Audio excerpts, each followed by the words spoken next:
जय हिंद दोस्तों, रक्षित खन्ना के इस चैनल में आपका स्वागत है।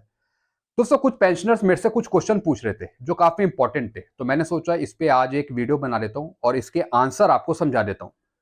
पहला यहाँ पे क्वेश्चन पूछा था पेंशनर्स ने, मई की पेंशन तो क्रेडिट हो गई है, बट ओआरओपी 2 की बढ़ी हुई पेंशन और एरियर अभी तक नहीं मिला है। जैसा आपको पता है, कुछ बैंक्स हैं जिन्होंने मई की पेंशन दे दी है, लेकिन अभी तक उनकी पुरानी ही पेंशन आई है और अभी तक एरियर भी नहीं दिया है ओआरओपी 2 का।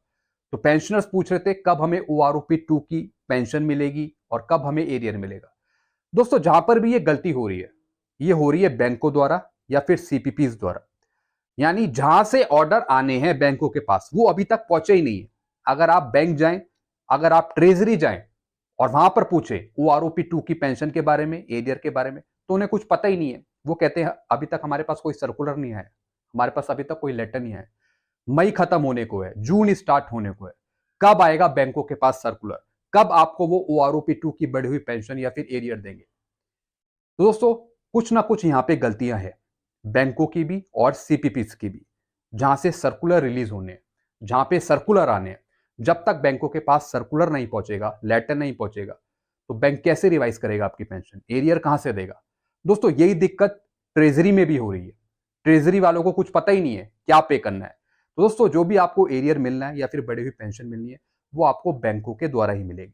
लेकिन बैंक बहुत ही लेट लतीफी कर रहे हैं।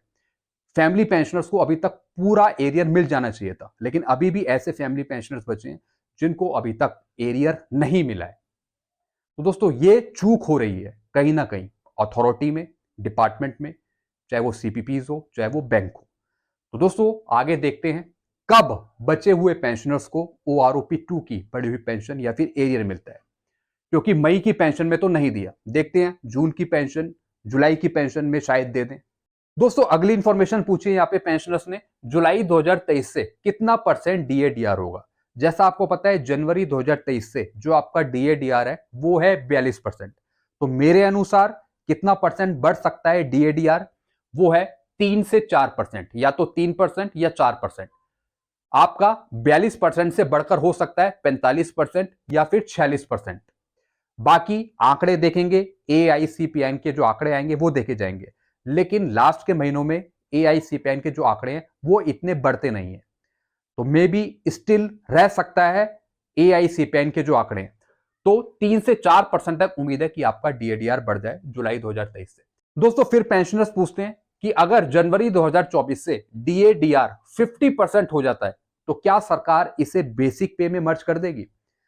दोस्तों, इससे पहले मैंने एक वीडियो भी बनाया था जिसमें मैंने आपको समझाया था कि ये सरकार पर डिपेंड है। अगर डीएडीआर 50% पहुंचता है, तो हो सकता है कि इसे बेसिक पे में मर्ज कर दिया जाए और डीएडीआर फिर से जीरो से स्टार्ट हो, या फिर डीएडीआर को आगे भी बढ़ाया जा सकता है।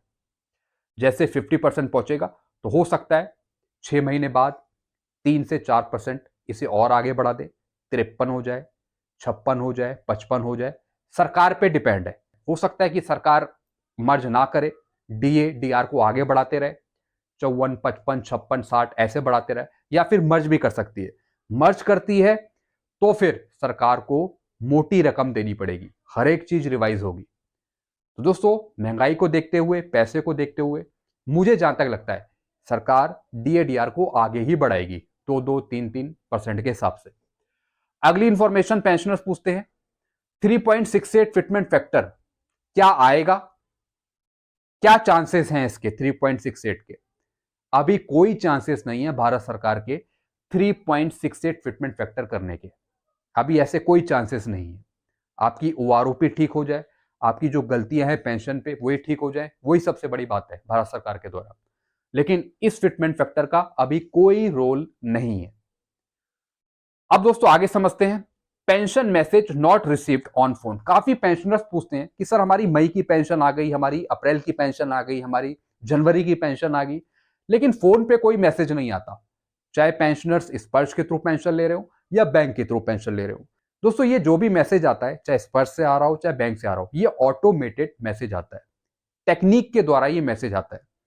अब इसमें जो बैंक के अधिकारी बैठे हैं या जो बैंक में बैठे हैं या स्पर्श में बैठे हैं, वो ये नहीं कि उन्होंने टाइप किया और मैसेज भेज दिया, नहीं। सॉफ्टवेयर में फीडेड कोडिंग के द्वारा आपके पास ये ऑटोमेटेड मैसेज आते हैं। कई बार आपको मैसेज मिल जाता है, कई बार आपको मैसेज नहीं मिलता है, तो ये सब ऑटोमेटेड है, तो उसमें आपको घबराने की जरूरत नहीं है। अगर आपको अपनी पेंशन जाननी है तो आप या तो अपना बैलेंस चेक करिए, या आप पासबुक अपडेट करा सकते हैं, या नजदीकी एटीएम जा सकते हैं, उससे आप पता लगा सकते हैं कि आपकी पेंशन आई या नहीं आई, या आप अपनी स्टेटमेंट चेक कर सकते हैं एप्लीकेशन के थ्रू। तो इन तरीकों से आप पता लगा सकते हैं आपकी पेंशन आई या नहीं आई। कई बार दोस्तों क्या होता है कि आपकी पेंशन क्रेडिट हो जाती है लेकिन मैसेज नहीं आता है। आपने देखा होगा कि आपकी पेंशन क्रेडिट हो गई लेकिन मैसेज आ रहे हैं आपको 2-3 महीने बाद या फिर 1 महीने बाद। ये सब टेक्निकली फॉल्ट है जिसे सुधारा जाना बहुत जरूरी है। दोस्तों कई बार क्या होता है कि आप फोन नंबर चेंज कर देते हो, तो उस वजह से जो आपका रजिस्टर मोबाइल नंबर है, मैसेज उस पर आते हैं लेकिन वो नंबर तो बंद हो चुका होता है। इसलिए अगर आप फोन नंबर बदलते हैं तो वो फोन नंबर अपडेट कराइए बैंक में या स्पर्श में, ताकि जो मैसेज हैं जो बैंक से आते हैं, स्पर्श से आते हैं, वो आपके रजिस्टर फोन नंबर पे आए। दोस्तों ये चीजें मैंने आपको समझाई। इसके रिगार्डिंग आपको और कुछ पूछना हो तो नीचे आप मुझे कमेंट कर सकते हैं। वीडियो आपको अच्छा लगता है, वीडियो को लाइक करो, दोस्तों चैनल को सब्सक्राइब कर सकते हैं। Thank you so much.